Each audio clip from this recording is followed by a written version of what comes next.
Conhecedores recebe neste sábado o empresário administrador de empresas Vitor Augusto Koch, diretor das lojas Silmar de Três Coroas, no Vale Paranhana. Dirigente empresarial durante mais de 35 anos, ele é hoje o presidente da Federação das CDLs do Rio Grande do Sul.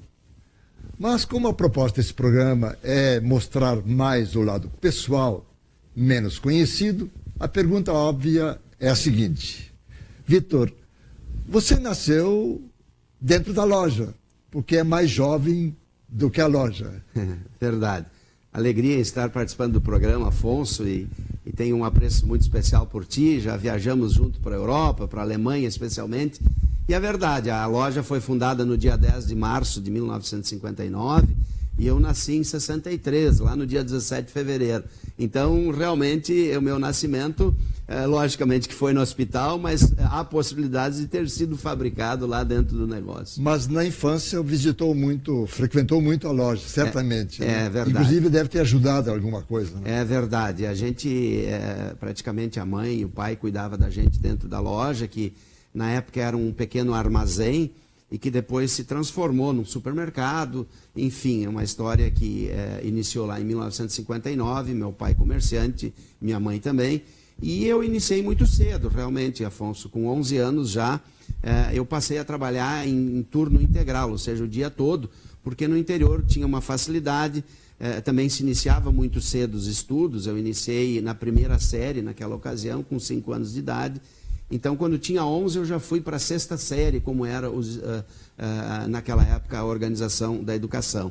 E aí estudava à noite, porque Três Coroas também, ainda hoje, é uma cidade extremamente tranquila, né? E durante o dia trabalhava na loja e fui aprendendo com meu pai, com os colaboradores daquela ocasião. Quando eu cuidava da pequena ferragem que meu pai tinha, tinha o seu Vili lá, que era um senhor que já tinha 70 anos, então aprendi muito com ele. E é uma história que eu não esqueço jamais, né? E sempre respeitando pessoas com mais experiência e pessoas que já conviveram, escutando elas e aprendendo com elas. Digamos, o curso superior fez perto, inclusive, de Taquara. Já tinha faculdade lá, não é? É verdade. Nós temos lá um polo educacional, que é a cidade de Taquara, e naquela ocasião estava ainda se formatando em formatação a faculdade, que era a Faculdade de Ciências Contábeis e Administrativas de Taquara, hoje é a FACAT, com inúmeros cursos e conceituada, e talvez uma das melhores organizações educacionais do país, pela seriedade que é conduzida, pela transparência e pelo número de cursos que hoje oferece. Então, eu tenho formação em administração de empresas na FACAT, cujo gestor, meu querido amigo Delmar Baques, né, que conduz tão bem aquela universidade. De maneira que a tua vida girou em torno do Vale do Paranhana, né? Três Coroas, depois Taquara, ou saiu para outras empreitadas, hein? É verdade. Nós sempre ficamos... Eu moro ainda hoje em Três Coroas, né, e é a cidade pela qual eu tenho um apreço muito grande, uma cidade extremamente boa de se viver, de conviver com as pessoas, porque lá todos conhecem, a gente se conhece, é uma cidade realmente muito tranquila. Mas eu, Afonso, logicamente com a faculdade de Taquara, então eu sempre fui muito de buscar informações, participava de convenções, de feiras. Então, desde cedo já saí buscando conhecimento, né? E depois resultou também a gente sendo convidado para ser diretor aqui da federação, primeiro como diretor convidado, depois participar da diretoria, e a gente foi fazendo um trabalho e foi subindo na diretoria. Hoje estamos na posição de presidente da federação e também, por um período muito grande, participamos da direção da Confederação Nacional dos Dirigentes Lojistas, da qual eu fui o primeiro vice-presidente, e viajei então o país todo, conheço todo o país e várias viagens internacionais. E depois nós chegamos no Sebrae, onde nós fizemos aí várias viagens juntos pelo mundo e graças a Deus, atualizador para que a gente tivesse mais segurança na aprovação do crédito. E muito jovem, pela minha, digamos assim, interação com toda a comunidade, a diretoria me convidou para ser diretor do SPC. E aí tem um fato bem importante, que eu era muito amigo de um colega lojista, o seu Arnil Scherer, de Igrejinha, e ele era o presidente. Então, ele também era vereador da cidade. Então nós fizemos um acerto e conseguimos um terreno, naquela ocasião, lá em Igrejinha, para futuramente fazer a sede da CDL. Mas a gente não tinha nem expectativa, porque não tinha renda para isso. Mas o terreno estava garantido. Então, na época, o vereador, ele era presidente da Câmara, é presidente da nossa entidade, e ele disse, a gente precisa dar uma coisa em troca para o município por esse terreno. Né? Então, nós fizemos um baile, onde nós escolhemos, então o mote era escolher as rainhas, as soberanas do comércio, e isso gerou uma renda, e aquela renda se transformou em tijolos, que hoje são os tijolos que compõem o ginásio principal dos pavilhões da Oktoberfest de Igrejinha. Porque lá a CDL Igrejinha e Três Coroas é em conjunto, as duas comunidades têm uma CDL só. Aliás, a Oktoberfest de Igrejinha tem uma particularidade. O que sobrar, o lucro dela, ela vai aplicando em instituições locais, inclusive. Verdade. Né? E é uma festa que, como ela é voluntária, ninguém cobra nada, ela gera um lucro muito grande. Né? E esse lucro ele é dividido entre todas as entidades necessitadas. Então, hoje, Igrejinha, por exemplo, tem um hospital referência. E a festa de Igrejinha, que é a Oktoberfest, inclusive ajuda a cidade de Três Coroas e cidades vizinhas. Por exemplo, a Brigada Militar da região toda é muito favorecida com automóveis 0 quilômetro, com equipamentos. Então, é uma festa realmente que vale a pena a gente ir. Eu tenho duas perguntas a fazer. Primeiro, você disse que de noite eu e minha esposa, quando fechamos a loja, continua trabalhando na loja com toda, digamos, as funções e as exigências que tem a Federação das CDLs? Ah, sim, continuo. Logicamente que não estou em tempo integral lá, mas nas segundas, nas sextas e nos sábados, e lá nós trabalhamos no sábado à tarde, estou lá e faço muita questão de ficar lá, porque a minha loja onde eu atuo, onde eu fico, são 2 pisos, são 2 andares. Então, eu fico lá embaixo para abraçar as pessoas, e as pessoas ficam muito contentes em me ver lá também. Aliás, estava me lembrando da expressão que se usa no sindicalismo, os pelegos, que vivem da sua função de presidente, de dirigente sindical, especialmente quando são maiores. Você não, está lá no balcão. Não, eu sou um bodegueiro por formação. Eu gosto de negociar e o maior prazer que existe no comércio, especialmente nas vendas, eu me considero um vendedor, é quando você consegue vender algo para a pessoa e consegue perceber a felicidade da aquisição daquele produto. Afonso, eu tive assim já várias experiências. Eu entrego móveis, eu carrego estofados, eu carrego geladeira, fogão a lenha. Lógico que fogão a lenha, hoje com a experiência, eu já sei qual é o lado mais pesado, então eu peço para o meu ajudante pegar no lado mais pesado. Mas, na verdade, muitas vezes eu fui assim em casas muito simples e muito modestas, onde ela é uma casa, porque a nossa região, a cidade tem um rio que corta ela. É Paranhana, né? O rio Paranhana, né? E lá, inclusive, nós nos consideramos o Vale do Paranhana, a rainha do Paranhana, né? Que é Três Coroas, porque lá ele nasce, né? Então, muitas casas que são construídas mais altas estão em cima de um vigamento, e o assoalho são de madeira as casas, então muitas vezes a gente entra no assoalho com o fogão a lenha, e esse assoalho ele enverga um pouco. Então a gente vê que são pessoas extremamente simples e que tiveram uma conquista na compra de um simples fogão a lenha. E a gente percebe a felicidade dessa pessoa, daquela aquisição. Esse é o maior lucro do vendedor, né, quando a gente tem essa percepção. Então eu gosto muito do varejo, sou varejista, né, e eu me considero um bodegueiro nato. Porque o bodegueiro antigo, Afonso, tu conheces muito bem, era aquele que de Três Coroas, quando não tinha ainda muitos caminhões, transportadoras, pegava o trem e vinha a Porto Alegre, no Azevedo Bento aqui, antiga empresa, né, e buscava sal para fornecer para o gado ter, então, aquela quantidade de sal necessária. Então, eu me considero assim, quando o cliente precisa uma coisa, eu vou atrás e busco e atendo ele. Eu ia te fazer uma pergunta, mas vou deixar. Tem só Três Coroas lá na tua cidade. Quando a minha não está comigo, são 3, mas quando a minha está comigo aqui em Porto Alegre, ficam 2 só. Não, a pergunta que eu ia fazer é do dirigente do SPC. Numa cidade pequena, negativar, ou seja, impedir que alguém tenha acesso ao crédito, não é nada agradável, né? Porque as pessoas se conhecem muito. É verdade. Em Porto Alegre é fácil ser dirigente do SPC, porque não se conhece, né? É verdade, isso é um trauma e inclusive uma luta nossa de muitos anos. Mas é uma coisa importantíssima para o funcionamento do comércio, né? Na verdade, hoje isso está mudando muito, esse conceito, né? Porque a gente está partindo para uma outra análise, não é mais a negativação, né? E sim o comportamento desse cliente.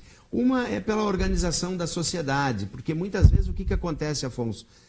Por uma questão, muitas vezes, de assistência técnica, se cria um atrito entre o consumidor, o cliente e o lojista. E isso gera, por parte do cliente que não é atendido bem, uma contrapartida dizendo, se você não resolve o meu problema de assistência técnica, eu não vou lhe pagar a prestação. E aí ele diz, se você não me paga a prestação, eu boto no SPC. Então me bote no SPC. Né? Então uma pessoa boa, por uma dificuldade que aconteceu durante a negociação, é incluída no cadastro restritivo. E como a gente está em trabalho de organização da sociedade, em trabalho de organização do varejo do Rio Grande do Sul, e a FCDL trabalha muito forte nisso, nós precisamos evoluir nas ferramentas. E hoje o SPC ele está partindo para uma análise do comportamento desse consumidor.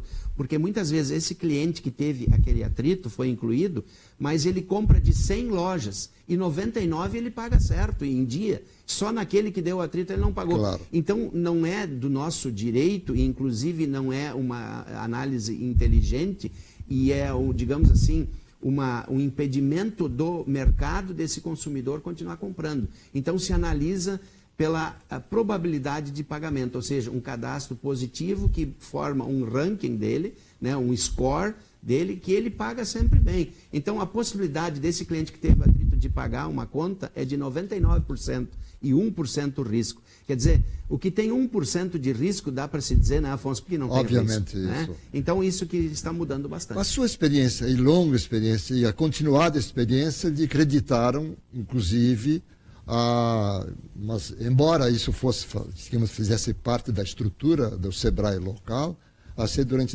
4 anos dirigente máximo do SEBRAE aqui no Rio Grande do Sul. Certo. E, inclusive, como presidente da Federação da CDL, essas câmaras de dirigentes lojistas, essa sua experiência de pequena empresa, ela é muito importante, né? Porque, especialmente na área do varejo, ela é, digamos assim, habitada por pequenas e médias, especialmente pequenas lojas, não é isso, né? É verdade. Conta um pouco as duas experiências, né? A gente foi evoluindo e nós, quando concorremos a presidente da federação, a primeira vez nós disputamos uma eleição. E nós tivemos 76%, 77% dos votos do Rio Grande do Sul. Justamente por digamos assim, essa característica de ser do interior, de ser um pequeno lojista, de conhecer as necessidades e de ver uma oportunidade de desenvolvimento da federação se aproximando do interior e dos lojistas, para que o lojista tenha uma fonte de conhecimento a ser buscada. E isso nós estamos promovendo. Hoje nós temos um programa de capacitação chamado Que-Comércio, e que talvez é a única entidade hoje no país que tem um programa tão específico, que nós temos hoje uma base de dados, um suporte, onde nós damos treinamento online, onde as pessoas podem buscar todo tipo de conhecimento para a organização do negócio. Começando no plano de negócios, no plano de marketing, no planejamento estratégico, em ações específicas mercadológicas, né, e que são inerentes no dia a dia do varejo. Então, nós realmente nos preocupamos muito, porque o pequeno varejo, além de ele ser um número muito significativo, mais de 99% hoje, ele emprega muito. E o pequeno varejo ele tem um papel social muito importante, né? Porque esse pequeno varejista, com o pequeno negócio dele, paga os estudos e muitas vezes consegue colocar um filho numa escola particular. Esse pequeno varejista ele faz a sua própria segurança com câmaras, um circuito interno e câmaras muitas vezes na calçada, que seria dever do Estado, né? Esse lojista ele promove, através de associações como a CDLs do interior do Estado, muitos benefícios como planos de saúde, para que isso também seja desonerado do governo, que é também um dever dele atender à saúde, então com planos de saúde. Então, a gente precisa se organizar e nós estamos fazendo isso. Inclusive, Afonso, eu gostaria de te falar isso e para os nossos telespectadores que assistem o teu programa, que eu tenho notícias que é muito assistido, especialmente pela internet, pela web. nós estamos agora muito preocupados com essa questão da saúde, porque os planos particulares eles estão ficando muito caros e as pessoas não têm mais condições dentro do orçamento de mantê-los.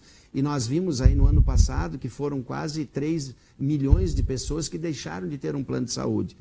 E nós vimos que isso também está afetando o varejo e o pequeno varejo. Então nós estamos criando um plano de saúde dentro do nosso associativismo. Olha aí, e um plano de saúde que contempla tudo, inclusive medicamentos de graça, Afonso, né, onde as pessoas podem ter 4 eventos durante o ano. A média no Brasil é de 1,5 evento, ou seja, a pessoa fica 1,5 vezes doente por ano em caso de hospitalização e buscar atendimento médico.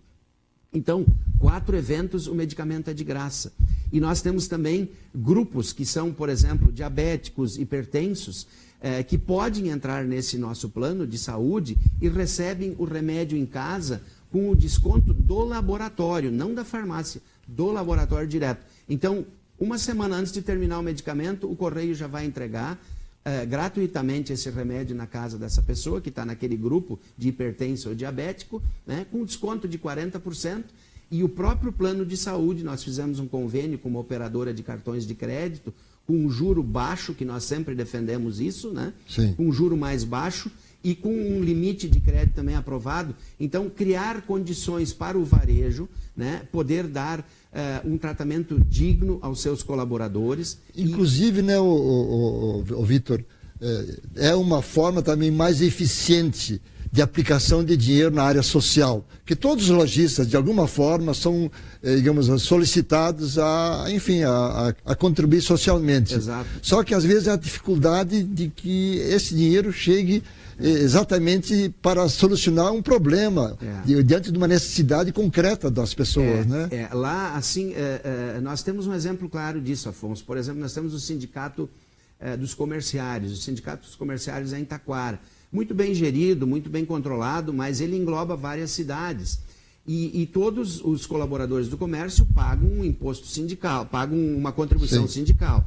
Só que, como a sede é em Taquara, os benefícios que tem em Taquara não são estendidos para Três Coroas. Então, aí vem isso a ser, digamos, um exemplo claro do que você falou, né? Desse benefício de ser pago e não voltar. Quase que como o nosso imposto. Né? No Brasil nosso inteiro, imposto, né?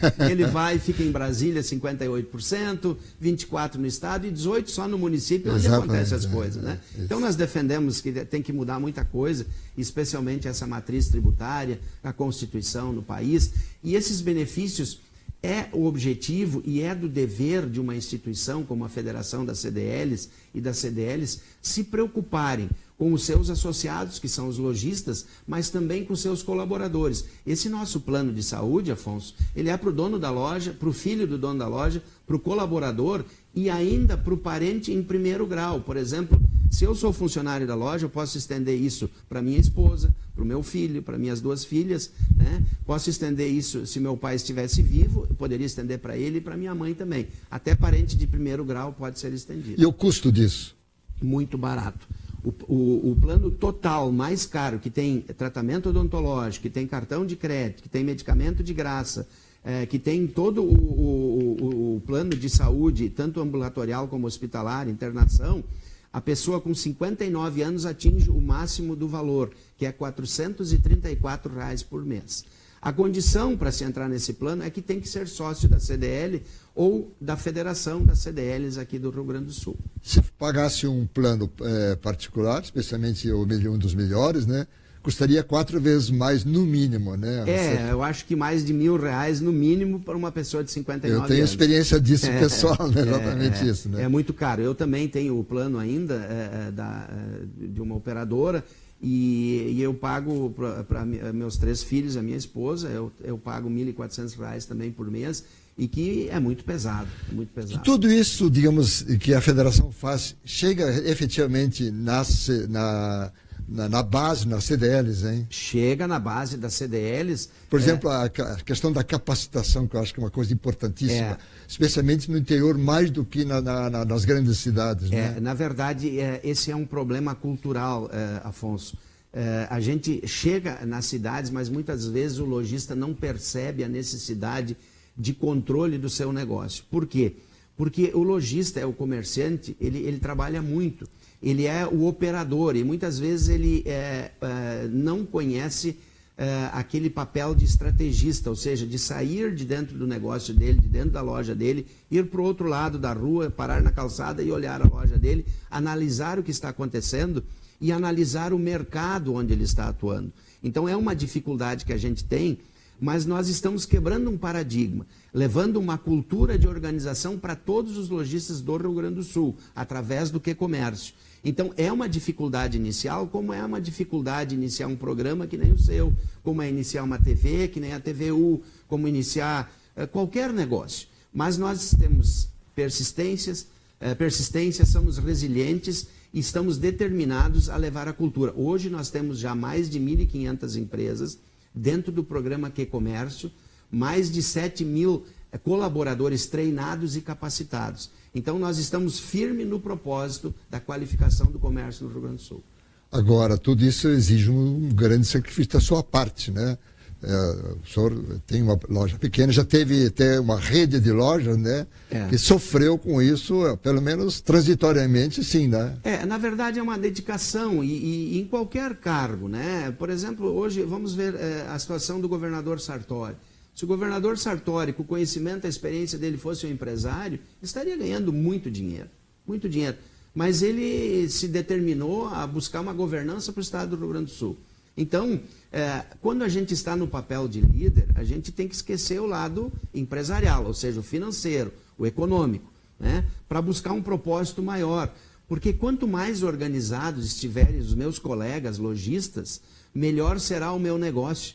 Porque o seguinte, Afonso, se do lado da minha loja abre um lojista desorganizado e que vê na sonegação uma forma de ganhar dinheiro, ele certamente vai ter problemas. Em 2, 3 anos ele vai ter problemas. O fiscal pega ele não consegue dar suporte no negócio dele porque não tem organização, mas ele fica lá durante 2 ou 3 anos. E esses 2 ou 3 anos que ele está disputando o mercado comigo, ele atrapalha o meu negócio. Então o meu negócio vai ser rentável quando o todo estiver organizado. E tu conhece muito bem a Alemanha, como é que funciona. Lá primeiro é a comunidade, para depois o individual. E essa cultura nós temos que implantar no Brasil. Pensar no todo primeiro, para depois pensar em nós. Quando nós tivermos essa cultura enraigada nas nossas vidas, certamente o Rio Grande do Sul vai avançar com maior celeridade. Estamos avançando, estamos melhorando. Vitor, e a sequência de tudo isso? Bom, porque a Federação de CDLs é uma entidade democrática, ela vive de votos. Verdade, verdade. Nós temos agora a eleição nos próximos dias. Já é? Em novembro. Né? Estamos concorrendo de novo, porque o nosso estatuto me dá esse direito de concorrer a mais um pleito. Mas agora é o pleito, assim, digamos, de fechamento e de preparação de uma liderança. Eu tinha uma liderança muito forte que eu já gostaria que assumisse agora.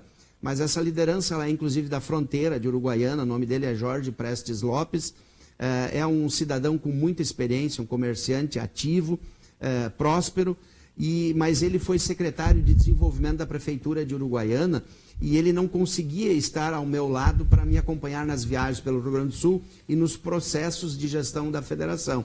Então agora eu tenho ainda esse propósito de fazer mais um mandato, onde a gente vai consolidar esses projetos. Inclusive tem mais um projeto, Afonso, que nós estamos criando e já estamos tratando com os nossos parceiros, que é uma cooperativa de crédito para os lojistas. Por que isso? Já existem várias cooperativas. Sim. E nós estamos procurando um parceiro muito forte, que é o Sicredi, para ser o nosso parceiro, digamos, âncora, né, pela expertise que eles têm em cooperativa de crédito. Mas nós precisamos promover um crédito mais barato para o lojista. Esse juro hoje que está à disposição é muito caro. Mas não só os juros, nós precisamos criar uma nova condição, que é a carência do empréstimo. Porque muitas vezes, Afonso, o que acontece?